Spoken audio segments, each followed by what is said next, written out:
Hey, this is Rob Anspach, and welcome back to another edition of E-Heroes for those keeping count. This is episode 280, and I got a great guest today. But let me ask you, most of the entrepreneurs I know that follow me, that they're struggling and they're afraid to raise prices. They're just afraid to make decisions.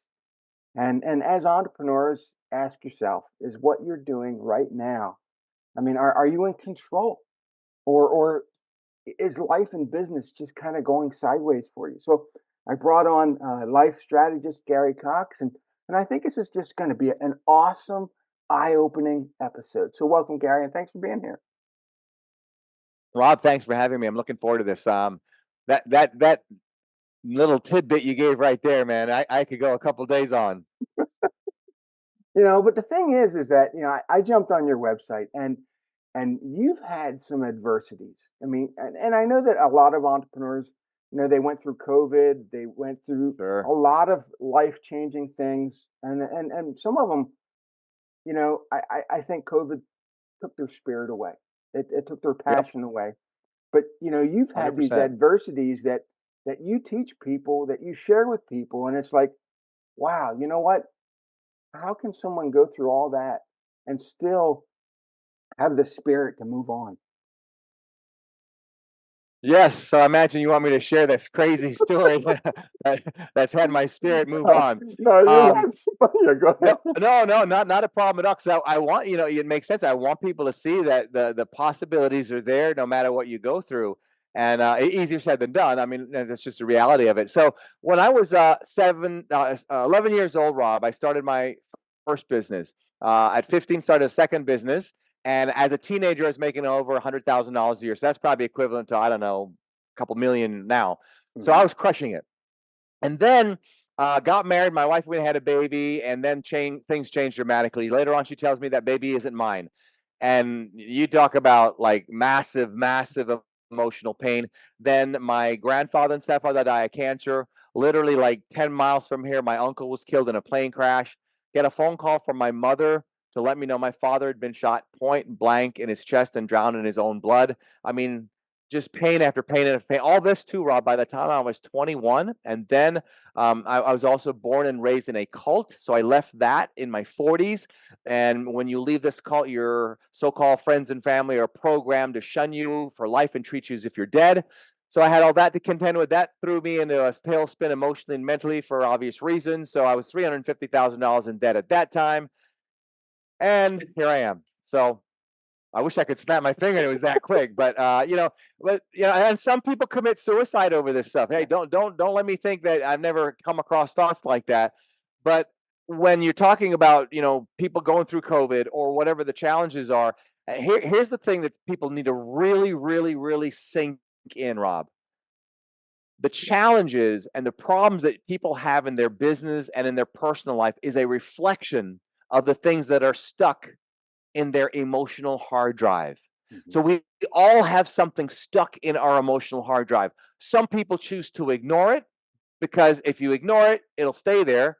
Because if you don't change it, nothing happens. You can't change what you don't acknowledge. So if you ignore it, nothing happens. And that's why you're repeating the same cycle over and over and over again. Or you can learn the strategies to defrag your computer, if you will. And you know as well as I do, if you get your computer defragged, do you still have to monitor it or does it stay defragged and cleaned out forever? It doesn't. Crap keeps coming back in.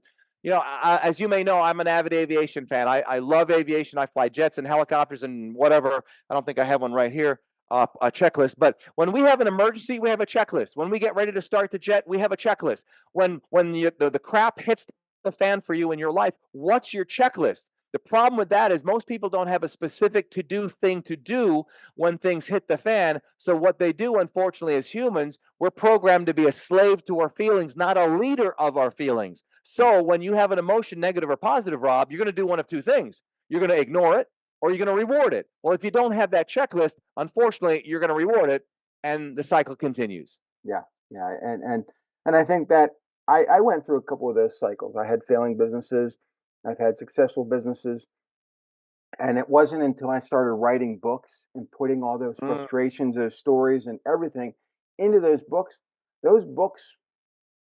yeah, it made me money and made me clients, but they were also my therapy. And they allowed Yes, me to love it. put all that negative crap in those books to teach others on how to do things a little differently. And yeah, you know, So true. we all go through crap, and and I think COVID for you is probably a walk in the park with all the other adversity you dealt with. But you know, there's so many people out there that they don't know how to deal with the Yeah. negative. They don't know how to deal or spin things around for themselves, and they just look at other people, and go, "Wow, he's so lucky." Luck has nothing to do with it. Yeah. Yeah. It's so true. The thing is that a lot of people, you lower your standards subconsciously sometimes. And then what happens is, if you're lowering your standards subconsciously, or you're changing your beliefs to the negative, well, I don't know if I can turn this all around again. It was so hard, blah, blah. Then you end up starting to attract and hire, or I should say, hang around people that have the same problems, as Mhm, opposed to the solution oriented people like myself and yourself, right? So that's one of the things. It's a decision. You have to decide, okay, if I decide not to let my past equal my present, what would be the decisions I would make now? What would be the masterminds I would join? What would be the Facebook groups I would join? What would be the friends I would hang around with? Because here's the thing, and it's a rhetorical question, so don't even answer it out loud. Don't even answer it in your mind. Just leave it blank when I ask the question. The question is, who influences you the most? mhm, The answer is we do. Nobody knows us more than we do. Nobody plays our negative or positive recording more than we do. And the illustration, if I could include it, Rob, is I tell people we are the sum total of everything that we've ever experienced from the day that we were born to this very moment. So that means then, whatever you are today is made up from the religion that you were in, the movies that you watched, the books that you read, whoever raised you, et cetera, et cetera. Now, if I could take a video from the moment you were born to this moment right now, and it's 100% live, no broken up video or anything like that, and then I give it to an incredible producer, movie producer, and I say, look, take this entire movie, this person's life, and make me 3 minutes of the most depressing video. That it's so depressing, when I watch it, I want to kill myself. All right. I know that you probably have video clips of something like that in your life. I sure as heck know I have that in my life. But on the same hand, we could take that same video, give it to that incredible award winning movie producer, and say, do me a favor, make me a 3 minute video that when anybody watches this video of my life, that they feel unstoppable. They feel that they can literally walk off a 12-story building and nothing is going to hurt them, and they can accomplish anything. So the bottom line is, which movie clip do we choose to listen to over and over again? mhm. And that's what I've had to teach myself to do. I had to teach myself to say, Gary, you're flying in a friggin' jet. Yes, your wife told you she had somebody else's baby by one of your employees that happened to be 15 years old. But I'm flying a jet. I'm helping people. I'm getting to do things that most people will never get to do. And then when you start putting that stuff on top of the crap, it's a different recording. And that is a choice. See, sometimes, a lot of times, we like to watch the old recording because we like a pity party. I mean, I like a pity party sometimes. We all do. It's part of being human, right? But when does it stop? And we've Mhm. got to decide that too. Right. And the rewards are a lot more. Sometimes easier said than done, but they are a lot more. And I think that's where it all stems from. Make a decision and understand, what is that movie, that 3 minute movie you're choosing to watch. You got two of them.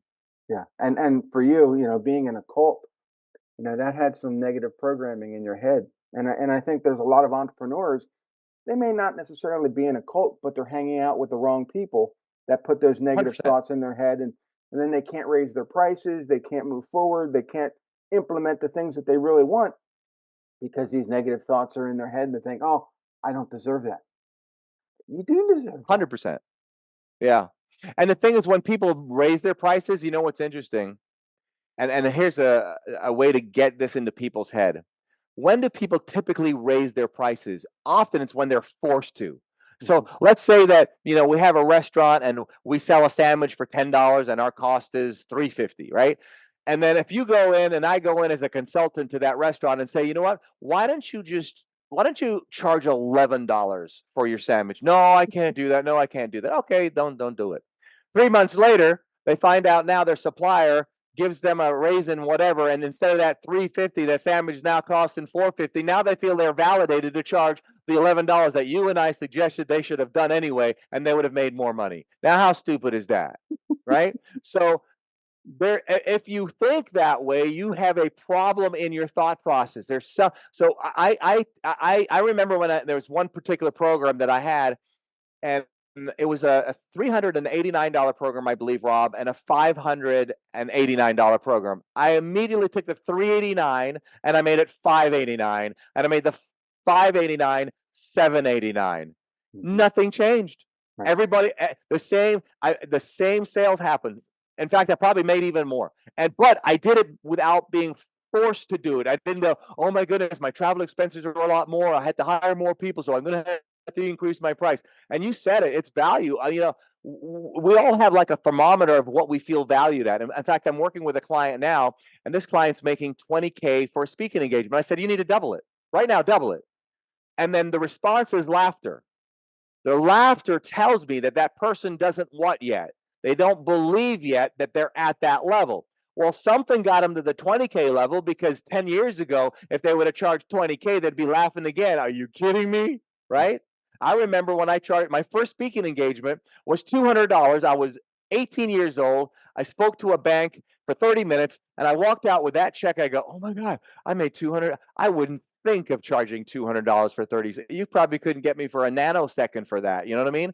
So understand that if you have resistance to increasing your price, you need to stop and figure out what's the psychological stuff that's stuck in your emotional hard drive that's preventing you from doing that, that's causing Rob to do it when you're not. Yeah. And that's where we start peeling it back.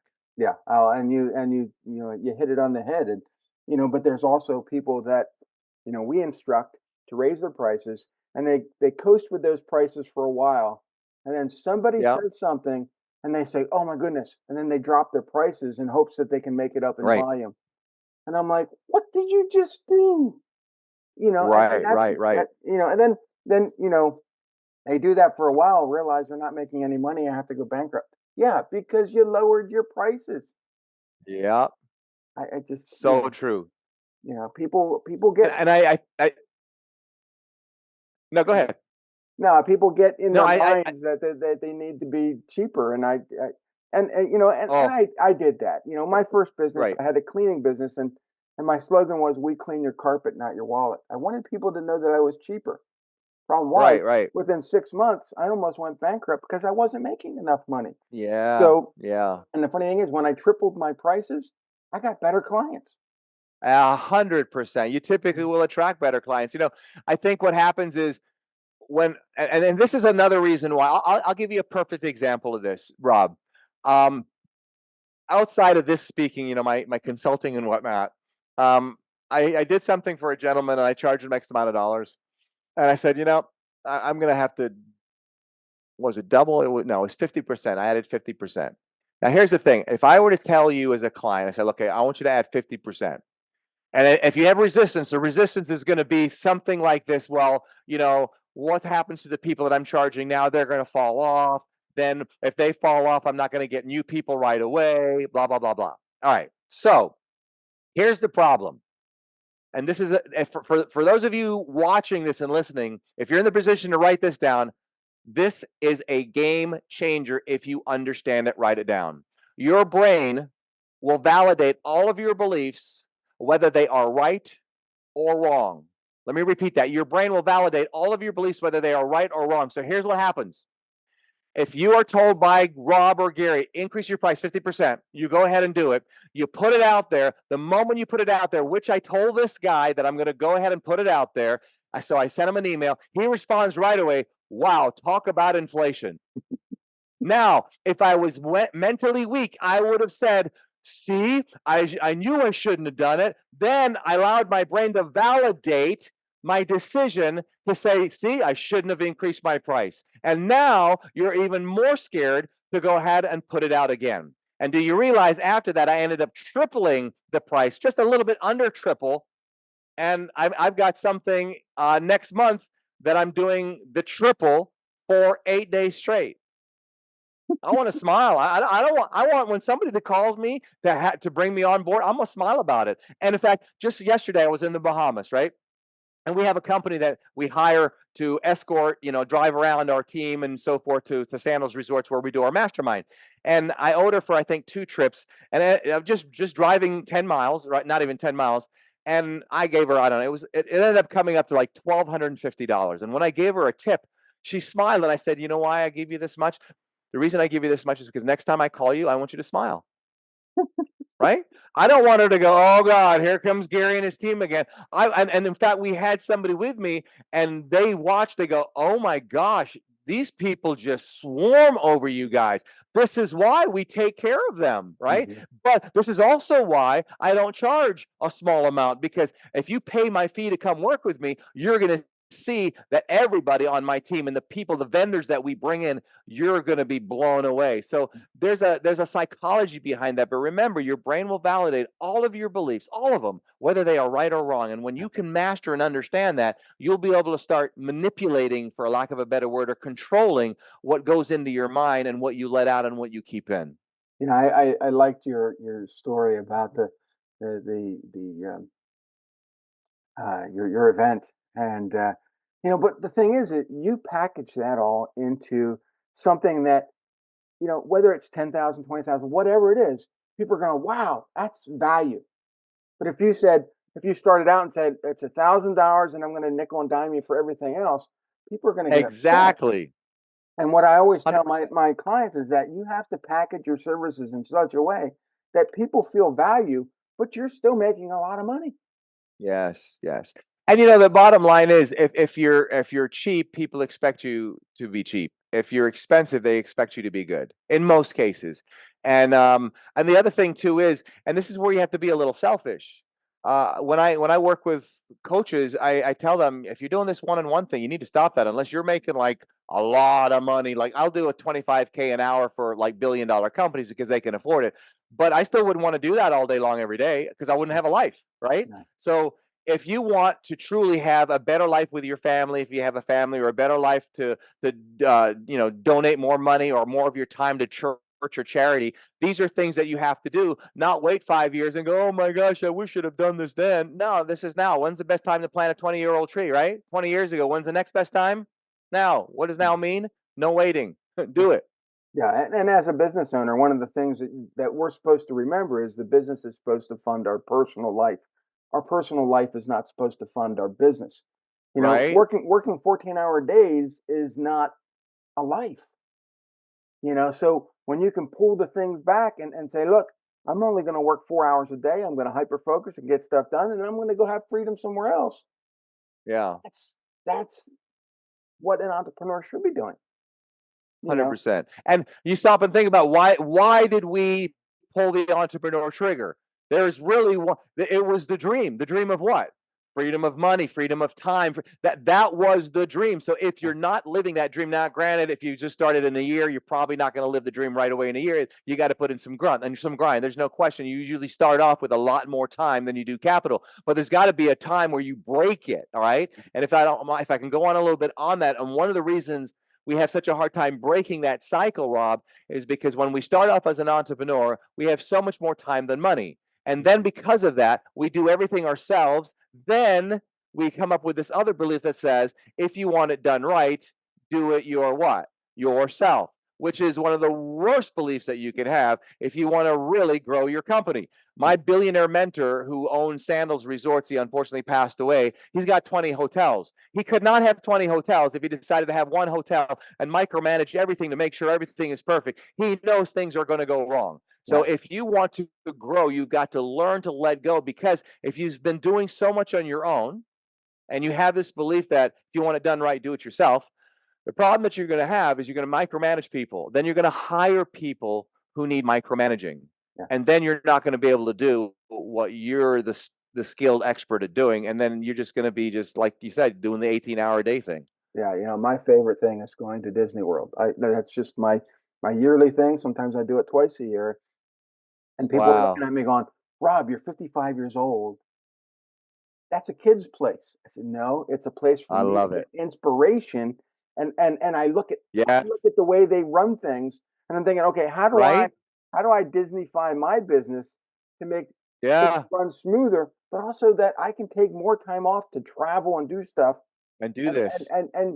you know, I think most entrepreneurs they're short-sighted. They look at things, okay, what do I do? What do I need to do today to make money? No, what do you need to do in over the next 5 years to make your business so that you don't have to be there every day? It just I look at all the entrepreneurs that I know that have been doing this for more than a couple decades, and I'm almost going on 30 years as an entrepreneur, and I need to Wow. look at things and say, okay, how do I simplify this so that I can get to where I want to go? But everybody's like complicating Yeah. stuff and putting funnels and Right. digital this and I'm like, dude, you're on like 100 different social channels. Take it down to about three. You know, Yeah. I think they Yeah. overcomplicate No, that's what so they true.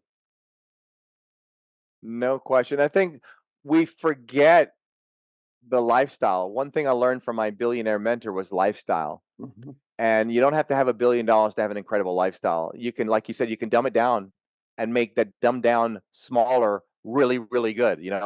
What happens is it's like if you own a hotel and you have in that hotel, you need 100 staff members to run that hotel like primo perfectly. Well, it's kind of stupid for you to go ahead and get another hotel, take 50 people from this hotel and put the 50 other people over to this hotel. Now you got two hotels that are like halfway working, and now you're going to just implode. It just Mhm. doesn't make any sense. Yeah, So yeah, it's kind of crazy how we think sometimes. But if we have to be a little more selfish and say, okay, I need more time. What will I do to have more time than have more time with my family and so forth? But unfortunately, a lot of times people make the mistake where they wait too long and then they're about to get a divorce, and now they start. Oh, then they start to backpedal. Then it's too late. Or they're on drugs. The amount of entrepreneurs, oh my gosh, that need medication or drugs to get up and go to bed, it blows my mind. yeah, That is an expensive price. And if that's the price you're paying, you're doing something wrong. yeah. Yesterday, my wife and I just celebrated 35 years of marriage, and and Beautiful. Good for you, I Rob. look at what I'm doing personally and in my business, and I'm thinking, okay, you know, how do I spend more time with my grandkids? How do I spend more time with my wife? Okay, is working 12 hours a day going to benefit me to do any of that? No. So what I've done Yeah. is I've taken down my business hours to about 4 hours a day. That's it. And I hyper focus. I get stuff done. Yes. I crank out 4 or 5 books a year. And people are like, well, how do you do That's that? awesome. Yeah. Because I maximize my time to make it worth it. You got a tight rein, man. It's are there things that I probably would like to do better? Of course.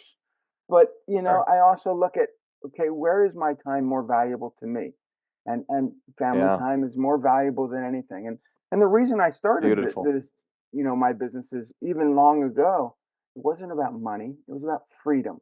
I wanted to call the shots. Yeah. I wanted That's to my work when favorite I want. word. I wanted to work when I wanted, where I wanted, how I wanted, and I couldn't do any of that working for somebody else. Oh, that's Yeah. beautiful. Yeah, freedom is my favorite word, and that should be one of the favorite words of everybody watching this if they're an entrepreneur. And if they're not getting that, what's the next move that I got to make to have some of that freedom that Rob's got? Yeah. I look at what Good you're stuff. doing, and it's phenomenal. I mean, you have more energy, Thank you. and you're out there just helping so many people. And for me, it was not always building a business that I could enjoy, but the legacy that I'm going to leave behind. And that legacy is all the books that I'm putting out. They're educating that next generation, and you're educating people all the time. Yeah, it's so hot, but it's rewarding, as you know. Yeah, but you have masterminds, you have coaching, you got keynote speaking. I mean, you're everywhere. We're trying. Yeah, the masterminds are the most fun, because I love to fly, so I get to fly the jet. And then I love helping people. And I'm actually from Jamaica. You wouldn't know it, but so I love the Caribbean. So I get to wrap those three things in. And we just got back last night. In fact, taking some incredible entrepreneurs down there for the day. But yeah, it's good stuff, and it makes it enjoyable. You've got, like you said, you got to create that freedom. You've got to make it enjoyable. And I did one particular part in my business some time ago, and I told my team, I said, "This is not enjoyable for me. I can't do this. I just and it's not enjoyable for them too, right?" So I try to bring people on board that have the same type of values and beliefs that they want freedom, and I try to give them that freedom by traveling. They get to travel with me. We get to go to wherever. So and if you're and that doesn't happen overnight. See, that's the other thing.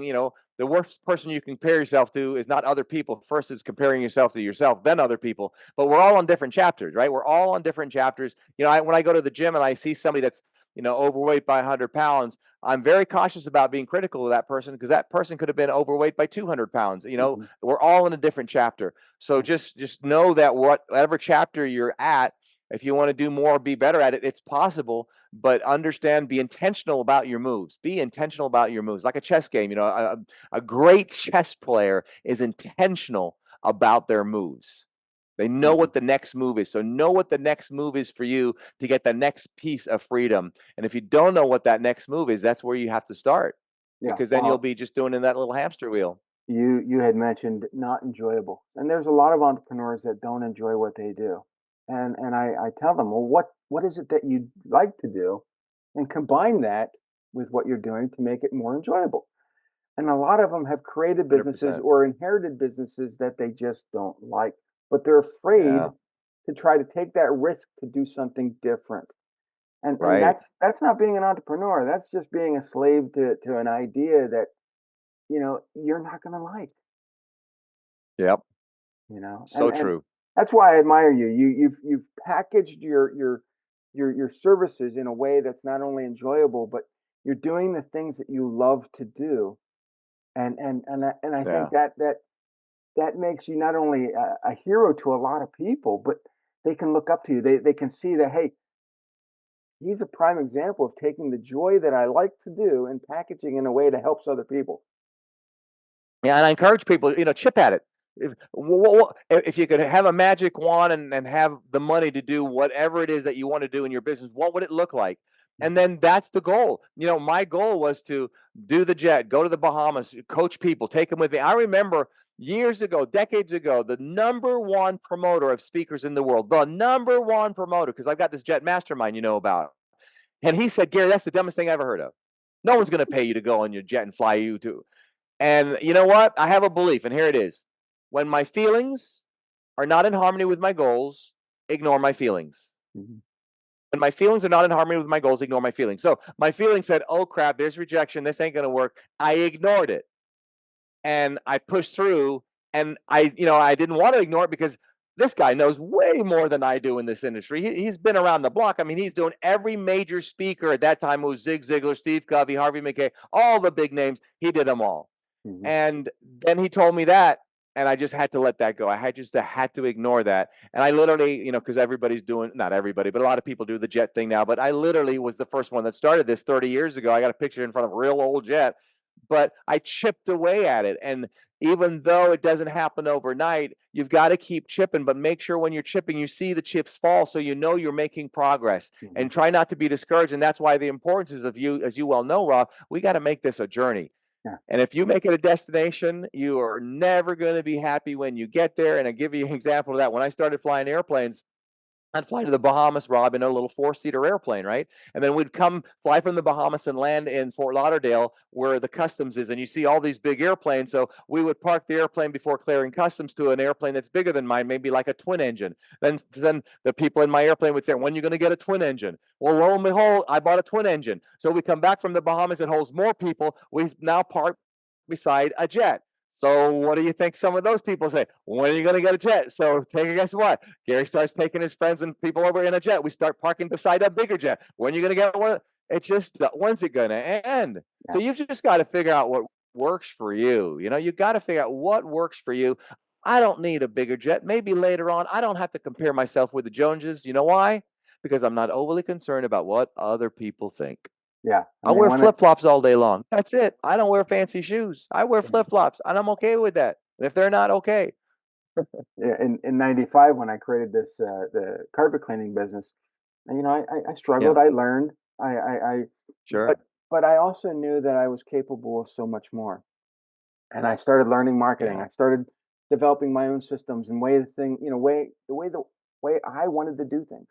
And in 2001, I opened Anspach Media, but I still had the carpet clean business because I knew that, there was going to be some overlap. And it finally, I sold the cleaning business in 2014. So there was like 14 years of overlap. And Wow. I There's wrote a my first perfect book and example. I wrote my first book in 2014 or 2013. So it's 11 years now. And Wow. that first book was all about social media, and it took off, and now it's 11 Wow. years later, and I've produced 43 books. And people, No way. the first couple books I put out, people are like, "Wow, this is great, this is awesome." And then I start marketing the next book and the next book and the next book, and they're like, "Damn it, Rob, stop writing books. I can't keep up." It's like Yeah. now they're telling That's me not to do crazy. stuff, and I'm like, I'm still doing it because Wow. to me it's fun. I love doing it, That's amazing, Rob. and Good for you. um, but yeah, for a long time, people are like, well, you're doing this now. Oh, you're doing that now, or it's like, no, I did one for 19 years, and I overlapped. Now I'm doing one for 20 some years. I stick to it. Good. But the I think the biggest problem with a lot of entrepreneurs right now is the naysayers, or they're so hung up on the Yeah. negative reviews that they get on Google. So what? Keep moving forward. Yeah. You can't please them all. No, no, and one of the things that I have in front of me that's right in the wall that I'm looking at says, "Some will, some Uh-huh. won't. So what?" You know, uh, Next. Yeah.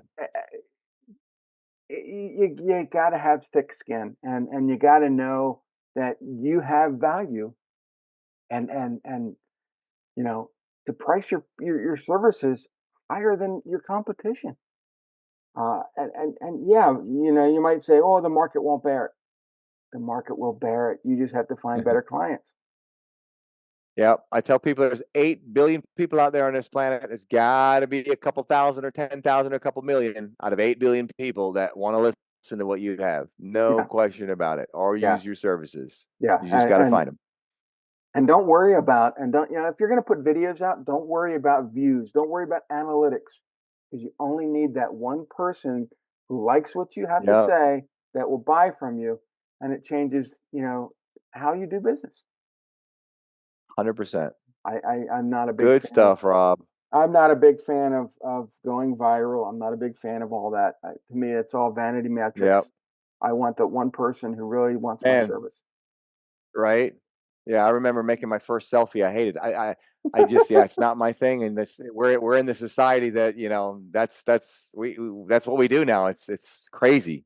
Hmm. It's changed the world. So, how do people find you? Where do they go?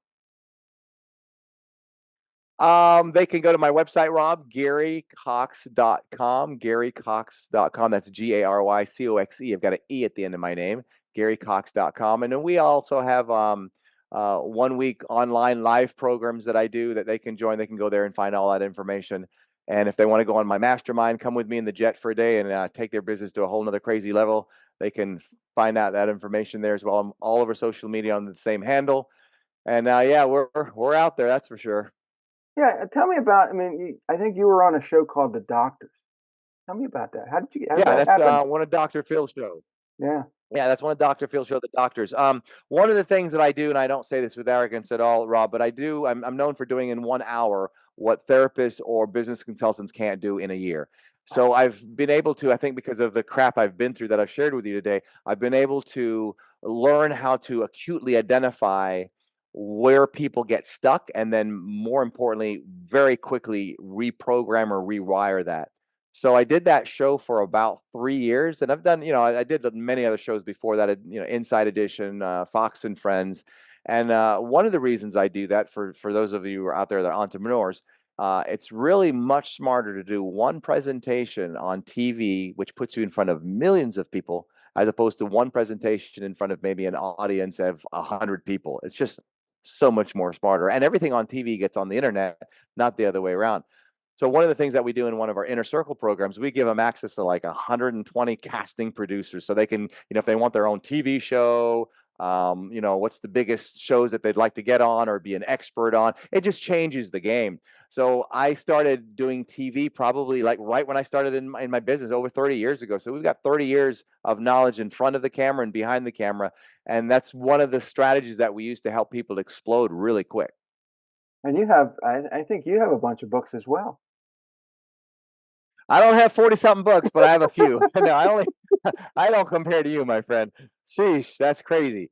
Good for you. I have three. Well, I have three. I have actually one book that I've written years ago that's just sitting down. I probably should do something with that. But yeah, I have three. One that my most popular seller was "Don't Let Others Rent Space in Your Head," apropos to all of us. Yeah, I mean, my latest book that and the funny thing is that how that my latest book is called Unscripted, Unfiltered, Unwoo-woo, and Unguru. I actually took I like it. interviews that I had with Steve Gamlin actually on this show. Steve had been the one that I Mm, interviewed the most over the last 5 years. I think he appeared on the yeah. show 7 times. And after the seventh interview, I thought, Wow. this stuff is good stuff. Let's put it into a book. So I Yeah. transcribed it all, Ah, rewrote it, got it in the book, and put it out there, and people are just loving it because it's just nice. two guys talking. I mean, we're just no BS guys, and we're talking about entrepreneurship, Right. Right. and people just love it. And I'm not saying that Beautiful. guru worship is not bad, but I think we need to do it in a way that you know gets entrepreneurs on the right path. and and Results, man. and They got to and get. Yeah. There's too much fluff out there. you have never considered yourself a guru, although you do help a lot of people in doing extraordinary things. I think there's a lot of gurus out there that do things for the wrong reasons, and 100%. I'm not gonna name names, but they put out these programs, and all it is a money grab, and that's Yeah. not your style. Not at all. Yeah, I think so many people. We were just talking about it today. Some people just do this stuff for the sake of making money, and you can tell very quickly. It doesn't take a person long to figure it Right. out, and that's why they're always, okay. Well, now we're going to do AI, or now we're going to do this. Well, what's the next new thing? Oh, we're going to jump over and do this. Well, I just see too much of that, Yeah. and then they're just regurgitating stuff that somebody else regurgitated 10 years ago. They're Yeah. regurgitating the same stuff that makes no sense. Yeah. My son, my middle son, he's 27 and How old? How old is 27. he? Oh 27. wait, is he 27? I think it's 27, right? Better get it right. Ask He was your born wife. in She will know. he was born in 97. So yeah, 27 this year. And he's like, "Well, Dad, I have all these things I want to do, but how do I get to the next part?" And I said, you have all these brilliant ideas. You're 27 years old. Write a book. I'll teach you how to do it. I said, and you're going to be so far ahead of all your other friends who are in the same because now you have a book 100% of out there. that. And Yeah. we all have these experiences. We all have these adversities. We all have all these things that we've overcome. Why not put them down in paper? Why not share them with the Yeah. world? You know, I think people are afraid. They're so afraid. Yeah. They don't want other people And to know their adversity. the crazy thing when you say that, what happens when people listen to your adversities? They get impacted by it. So why would not other people be impacted by, somebody else writing about their, adversities and being a little bit vulnerable? And we that's why we all need that. It's called support, right? Yeah, yeah. Well, it's you know you will pay a therapist big bucks to get support, but why Right? don't you get into a mastermind group that actually generates you better revenue, helps you overcome all the stuff that you're paying someone else to do. Sure. 100%. So true. So, what advice can you give? Um, we have a few minutes left. What's that Yeah, one no big problem. I advice got to that you wrap want? up too. It's just simple stuff. People hear it all the time, and it's so true. Never give up. Yeah, It sounds so simplistic, but not only never give up, but when you get knocked down, how fast can you get back up? See, I know I'm going to get up, but I want to know how fast can I do it? yeah, Because there's a difference. Because the faster you get back up, the quicker you get to that next level. So if you can get that mindset to never give up, and when you get knocked down, you know to come back up, but how quick can you get back up, and what's stopping you from getting up quicker? And it's basically mastering this. And I teach people and I encourage people to learn how to play games with their mind instead of their mind playing games with them. When you do that, you got that game beat of playing games with the mind. It's a powerful thing. It gives you all the direction that you need in the world. Well, that was great. And I hope everybody got benefit from this. And we'll see you guys on the next episode. Adios. Thanks, Gary. Thank you, Rob. Thank you.